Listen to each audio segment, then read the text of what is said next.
Welcome back to Philippines Uncut. I'm Buddy Cunanan. Tonight's topic is Earth Day, and a special guest is Councilor Hexon Alvarez from Santiago City, which lies in Isabela province.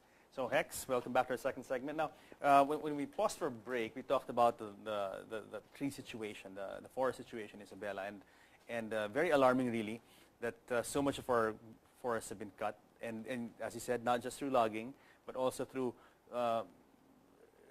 people making charcoal, kaingin, all that. But what percent of Isabela's forests still remain? I mean, would you have an idea or a guesstimate? Not off the top of my head, but from what I know, I believe that our current forest coverage has improved by over 30 to 40% in the past 5 years. Very good. So that's actually something positive that we can look at. This is an initiative of the governor. Well, yes. This is actually the initiative of the local government and also, of course, the national government to reforest the denuded areas through their integrated forest management system. And you mentioned that you guys at the council have a project where you invite people to, to replant, like to adopt a certain area and reforest, so to speak. Well, that's actually a national initiative, and then the local government unit just assists whenever possible. How successful has that been in Isabela? In Santiago City and around, because that's really your jurisdiction. In Santiago City, there really isn't any forest area to speak of, because it's really all it's urban. It's urban. Yeah. So I'm really not that privy to the statistics with regard to that. However, with regard to our efforts on the Clean and Green program and to try to adopt sustainable, management systems that not only, assists economic development, but it also ensures, our environmental protection for our future. What Clean and Green programs do you have in Santiago? I mean, existing or in the pipeline? Well, I'm actually real proud to say that Santiago City recently won an award from the Department of Education to have one of the greenest schools, and this they were the national champions from the Dubinan East Elementary School. So our initiatives, although need a lot more attention and funding, they're already there in the pipeline. So, na-raise na natin yung social awareness tsaka education. How is this all being received by your constituents, by the people of Santiago? Are people there green-minded, so to speak, or environmentally aware as other counterparts in, let's say, the more developed cities? Well, I think because of the advent of all of these recent natural disasters, so an eye-opener. It has been an eye-opener for everyone, and this is a great opportunity for green legislators or green people in government to make use of this. For sure. And really try to promote and try to push for, realistic local legislations that can be sustained. Kasi mahirap din masyadong lofty na ideal, although, I mean, we should always aim for that. However, we need to temper that with... And I mean, the key word really mentions sustainability, because what's good of a program if, let's say, after 3 years or a change of mayor, change of councilors, wala ka nang kwentang politiko pag ganun. It ends, di ba? Then pangit kasi yung ganun, because that's really counter to the principles of good governance, because one of the cornerstones of good governance, you have to be able to have a program that can be sustained and even after your term, tuloy-tuloy yung progress. Ano mo problema, Hex? I think sakit ng Pilipino yan. Kasi alam mo dito, pag halimbawa, project ng predecessor, ayaw na. Parang gusto, bago, people want their own thing, di ba? They want their own thing. Continuing a good idea is not a bad thing, no? That's right, that's right. And I've always advocated that, whether or not they come from, a different political party. For sure. As long as, basta nakakabuti yan sa bayan. Yes, at the end of the Hindi day, dapat, diba, it's the people who benefit. So, Totoo yun. kahit kanino pa nanggaling ang idea na yun, di ba? Dapat push nyo. Dapat. Now, I understand you're also the president of the Philippine Councilors League for Region 2. Am I correct? That's right. Actually, I'm the chairperson of the Region 2 Council of the Philippine Council. Chairperson, okay, of the Region 2 Council. Yes, and I'm also the president of the Santiago City chapter. Okay. So concurrently, I'm holding two positions, and by virtue of that, I also sit on the national board of the Philippine Councilors League. Yeah, it's a lot of responsibility. It is, actually. It must take a lot of your time, aside from your work in Santiago. It does, but it's also a great opportunity to interlock. For sure. Interlock all of these other resources and then channel it properly in order to promote whatever social advocacy you really want to support. Let's talk about the PCL, the Philippine Councilors League. Now, okay, a lot of people hear about the Mayor's League. That's right. I mean, That's right. But you guys, I have to say, I actually didn't hear about you guys until we were planning this interview.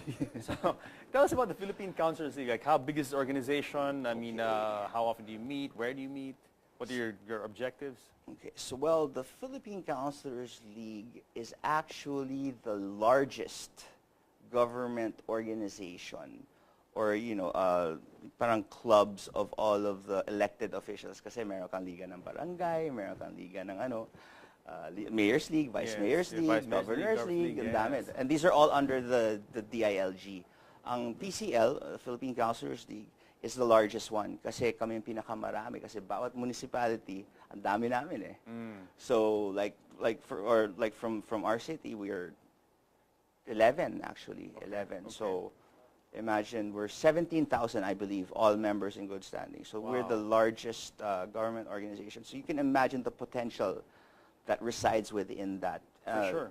Trying to interlock that. One of the programs that I've been trying to push for was actually the creation of an e-library for all of, at least initially within my region, within Region 2, para naya-access lahat ng mga existing ordinances, resolutions within a particular city or municipality na pwede din kuhanan or talagang gawin, basihan para din sa kanila. Yes. Because the problem here is information dissemination. Nakakalungkot dahil yung mga kapwa kong konsihal minsan ay hindi nabibigyan ng sapat na materyales at yung mga tools in order for them to do their job correctly. Yes. Yan. Minsan, bago sila, hindi pa nila naintindihan paano ka gagalaw. Mahirap gumawa ng batas eh. Of course, it's I mean, easy. I myself, I already have a law background. But, it takes time. I mean, you have to... It's not easy, no? It's not easy. It's not easy. And minsan ang nakakalungkot, minsan nagiging copy-paste ng ugali. Yung gagayahin na lang, which is, I mean, not that I'm, frowning upon that. I mean, but the thing is, you have to be able to tailor-fit your local ordinances. Sure, for sure. That suit the needs. I mean, maybe there's a template that you follow, and then maybe the content changes, but... there again, there are forms to be followed when you do all this local legislation in general, no? Mm-hmm.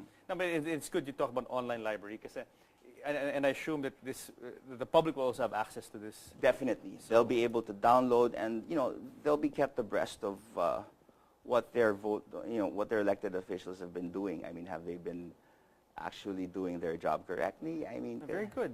Have they been legislating the right laws? Have they been calling the right committee hearings? Have they been, addressing the needs of the community? Have other, is there a similar database or online library elsewhere? Do you know? Are you aware? Well, you have the local. You have the law libraries of the different law schools. No, but what I mean is something initiated by people like you. like from local government?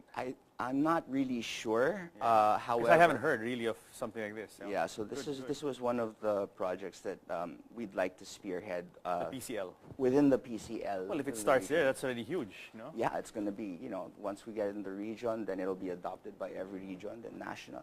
Galing. You'll have the... And then, the PCL also affords you excellent opportunity for networking and for social change, because all of you are really in a position to affect communities, no? On the ground level kayo, di ba? That's right, so grassroots. You guys are really grassroots. That's right. We're really grassroots, and doon na kami sa mga barangay, kami yung kausap talaga ng taong bayan. Kayo yung pressing the flesh, really. That's right. So it really has to begin.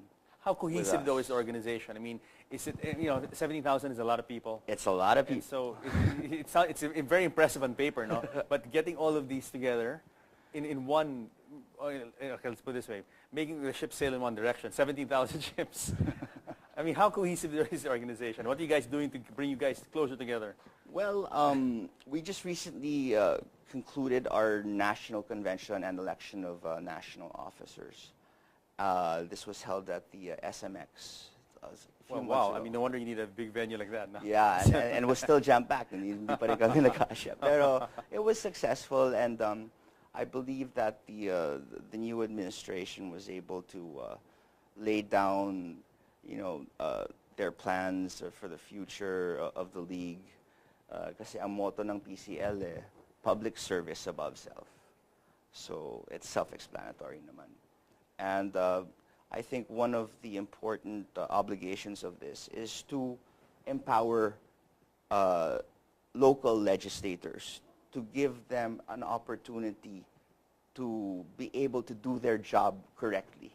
Kasi aminin na rin natin, yung mga baguhan na mga baguhan na konsihal, minsan hindi pa nila alam kung... For sure. I mean, government service is not easy. I mean, hindi naman, okay, na-elect ka, and then, I mean, the hard part is, and then what?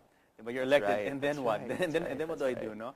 Are you guys doing something to have, like, a training program for... That's right. Actually, the PCL has its own Philippine Legislative Academy.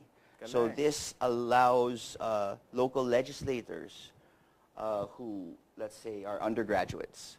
They can actually get a ladderized, credits or units, or they can even take up their masters or even their doctorates. Actually, I believe that within Santiago City, our majority floor leader is actually a graduate of that, and also our vice mayor is also one of the first batches that graduated from the Philippine Legislative Academy. I wish more people or more aspiring politicians would think the way you guys do. I mean, you're even just talking on the municipal level.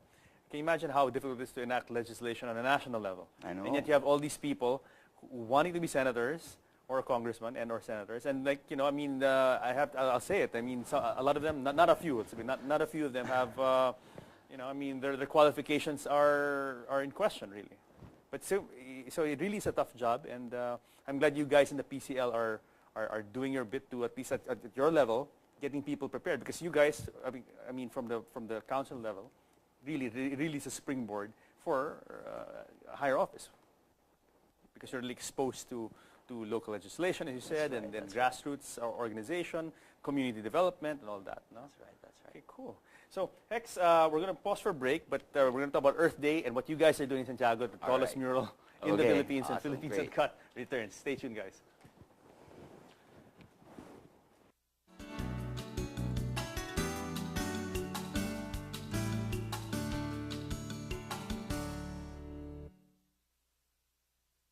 Councilor Hexon Alvarez from Santiago City, which lies in Isabela province.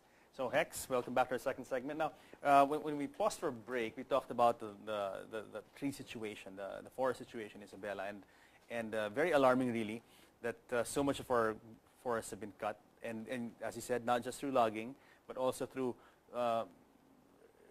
people making charcoal, kaingin, all that. But what percent of Isabela's forests still remain? I mean, would you have an idea or a guesstimate? Not off the top of my head, but from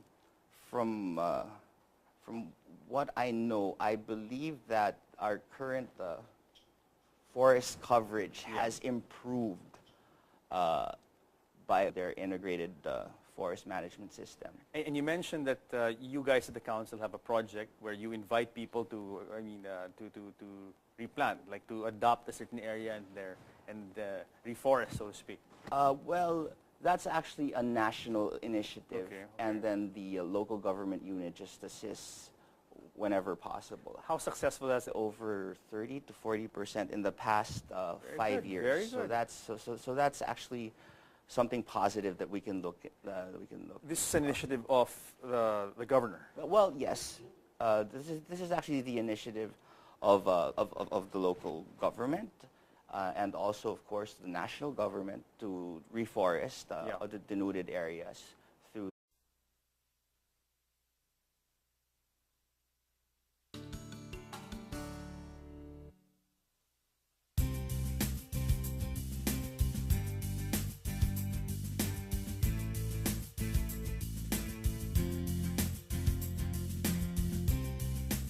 Welcome back to Philippines Uncut. I'm Buddy Kunanan. Tonight's topic is Earth Day, and a special guest is